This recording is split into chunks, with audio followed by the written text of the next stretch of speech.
Oh, hi. I didn't notice you there. Chancellor Marsh back again, this time to talk about races. Now, there are a few things I'd like to acknowledge before we get going. In yesterday's video, we covered religion. If you recall, the Leviathan of creation's name was Baelor. Now, I want to make a correction to an oversight on my part.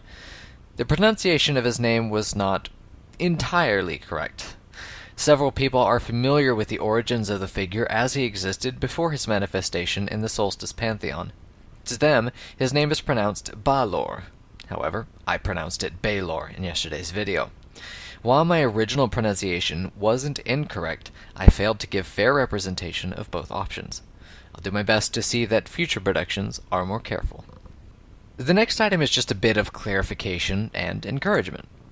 You, the players, are free to make characters that worship individual gods, specific guardians, or even the Leviathans themselves. There's no restriction in what your character can worship. You could choose to worship none of them at all, or even take the stance that they don't exist. It may be harder to pull the latter off, but it's certainly possible, and the developers look forward to seeing what you design. As far as methods of worship, you can use the Modern Approach's Guide. I like to use Christianity as a model because it's accessible and well known to all walks of life. As such, think for a moment about all of the churches and methods of worshiping as a Christian. And I'll be merciful just to list the Protestant umbrella. You have the Baptists, Methodists, Presbyterians, Anglicans, Calvinists, Pentecostals, and the list goes on for even lower denominations, not considering the full list of Catholic branches of Christianity or the thousands of unofficial denominations made in the individual churches and chapels of the U.S. and other countries. Alright, you get it. You can worship anyone however you want.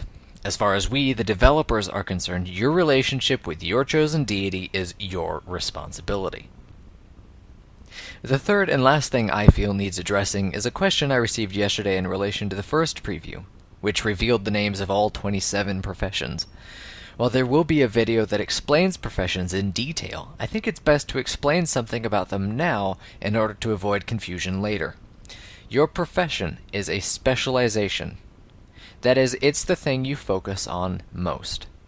It's not suggesting that an undertaker can't go fishing, although a fisherman may see more benefit from it. As I said before, we want the players to specialize in a trade, but we also don't want to force them to play into only one activity. Obviously, that wouldn't be much fun after just an hour or two. I hope that clears up any similar concerns others may have had regarding any of these issues. You'll hear more about professions in the 5th preview. But this is not the 5th preview. This is preview 3, and we're going to take a wild adventure through the races of Solstice. Today's video will be a bit different than the others you've seen. The majority of the information on this topic is located on the races section of the forums, which open tonight. This video is going to give quick introductions of each race, then cover the philosophies around their designs, as well as developer commentary on additional aspects and features that we feel should be addressed. Detailed information is contained on the racial profiles on the forums. Check the link in the description below to access those. Starting with the philosophy behind races, the developers wanted a player to profit from the widest range of character creation options. Being avid role players ourselves, we understand the value of inclusion when developing a system for players to be whoever they want. If we were going to offer race classifications for the players, they had to be both flavorful and yet adaptive to every player's unique interpretation and desire.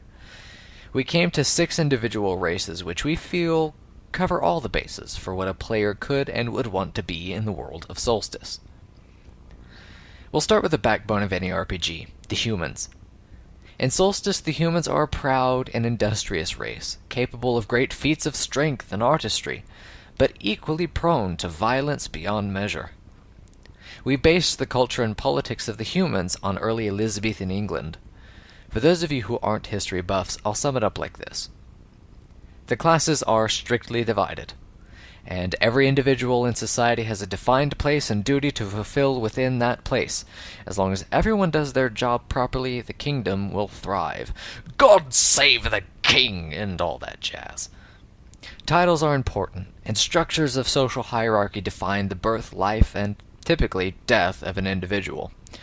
The humans are fond of plains and other flatlands with rivers and ready sources of lumber and thin forests and woodlands. As they call those climates home, humans receive a small advantage toward survival while in them. The average human will live for about 50 years due to poor diet, daily stress, and unforgiving living conditions and poor health care. People may live longer or shorter, but without outside influence, your average Joe has about 50 years to live unless very well taken care of, or lucky. Currently, the humans are settled in the city of Barrowstone, a large town built into and around a large castle fortress. Their leader is the current King Alistair III.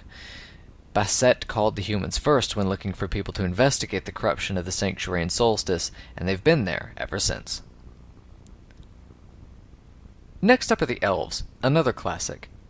The elves and humans are, in some ways, very similar, but in others, exact opposites. Based on the beautiful city of Delphine, the elves have a broad class structure in their society, and movement through the ranks is difficult at best. Society is divided into 4 sub-factions based on the elves' take on religion in Solstice. Each of these sub-factions worships a different element of nature: stasis, motion, life, and energy.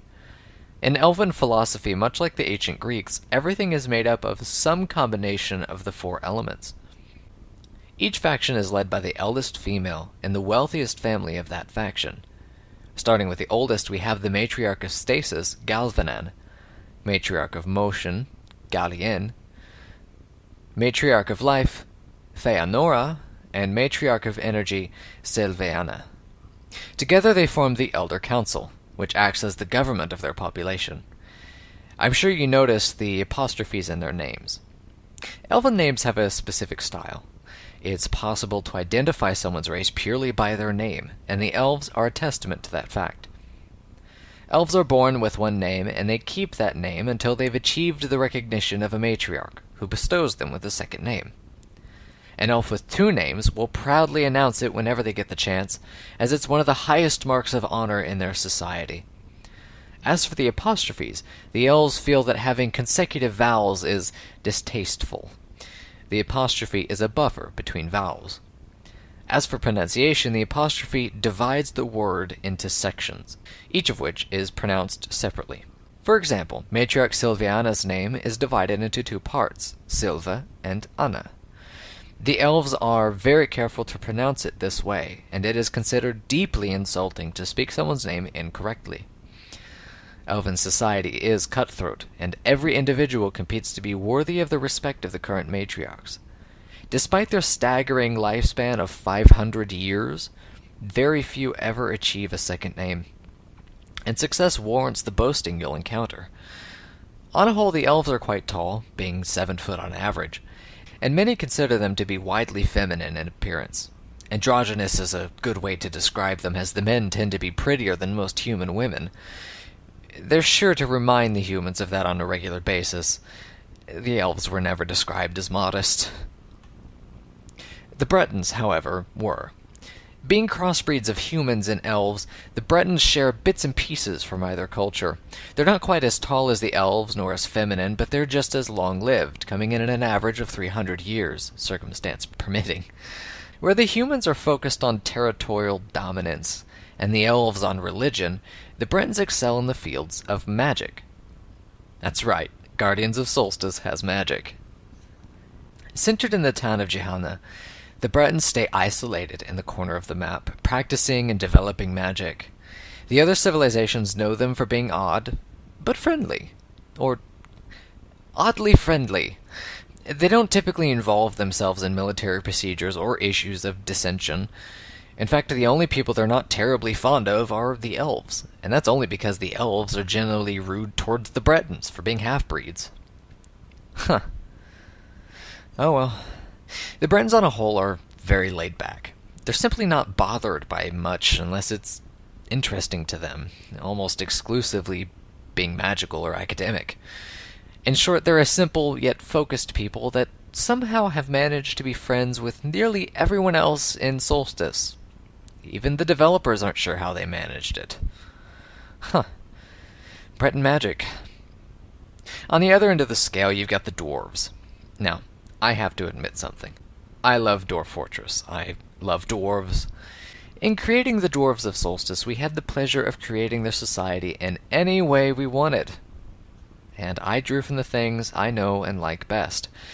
The dwarves are a race of people who are absolutely obsessed with pushing everything to the maximum. It began with proving that physical limits of the body were limited by the flesh, not the mind. Now they expand the world of redstone to build machines that can do practically anything. The dwarves, like the Bretons, love learning, although the dwarves only particularly care about knowledge that advances their technology. They work on very simple societal structures. Everyone gathers what they need for themselves, with excess going into the storage for trade or buffer for who may not have been able to gather enough for themselves. The government of dwarven society is more or less based on an oligarchy. Whoever is powerful holds power, and in dwarven society the most technologically adept and innovative are the strongest. Two families hold claims to being elite: Grosker and Bukgon. That's a workout to say. Dwarven names are, again, unique. They're deliberately awful, and they'd consider acknowledgement of that fact a compliment. I think I can quote one dwarf in saying, "If your name is pretty, every time someone says your name, they see a weak person, and dwarves don't do weak." The dwarven city is Dalgan, a massive cavern dug out by hand, literally dug out by hand. The city is only accessible by a massive lifting mechanism constructed by the Grosker family to ensure safer travel of large cargo from the surface to the city. Dwarves are particularly particular about their beards. It's normal and expected that male dwarves should grow beards that are multiple times larger than their heads, and their beards become symbols of their identity to the extent that losing one's beard is to become anonymous. Where the elves stake pride on achieving a second name, the dwarves hold their beards as symbol of power and individuality. Next up is one of the wilder races, the Beastmen. Unlike the other races, the Beastmen were created in Solstice, whereas the others traveled to the sanctuary from other places. It's going to be really hard to explain what the race is without having a little history lesson. When each of the races were called to Solstice, each group was told to leave the center of the land and settle outward. The humans struggled to figure out just how far was far enough. Rather, they were too complacent with each location they settled, and lo and behold, Basset and Mahina had to repeatedly nudge them farther and farther out. Eventually, the goddess's tactics of urging them along stopped working. The humans had become too resilient to subtle measures. Frustrated and fed up, Basset and Mahina devised a mechanism that would force the humans to move or perish: the Beastmen. Theoretically, these creatures would be the best of humanity's adaptability, ingenuity, and zeal, mixed with the strongest attributes of native creatures of the land. Mahina took feral animals and transformed them into humanoid figures, gave them higher minds, and emboldened their spirits for the experiences of life. They were told to find the humans and attack them until they're all dead or gone. A large portion of Solstice history covers the wars and struggles of each party. The sixth and final preview is an overview of the 760 years of history, beginning with the introduction of humans, covering their encounters with the Beastmen, and all the fallout of those wars as we see today. Knowing a bit about their origin, you can see how the Beastmen offer an interesting take on racial diplomacy. The wars may be over now, but that doesn't mean the wounds are healed. Because of the purpose of their origin, the Beastmen are very inclined towards combat. Their society is divided into 3 sub-races, each a transformation of a different animal. The first are called the Felilfo, transformed from ocelots. As such, they're prized for their speed and stealth. In the wars, it was the Felilfo who made up the archers, assassins, and scouts. Now that the wars are over, their focus has shifted towards religion, in much the same way as the elves. This clan of the beasts is rumored to share strong tethers with the goddess Mahina, and it is said newborn and elder Felilfo can speak to her. The clan is led by their alpha, Caliph Sanva, a pious and humble individual who honors humans and actively seeks the restoration of peace between the races. He is the most outspoken of the caliphs, and acts on their behalf as a dignitary when leading diplomacy with other races. Next to them are the Vopilfo, transformed from wolves.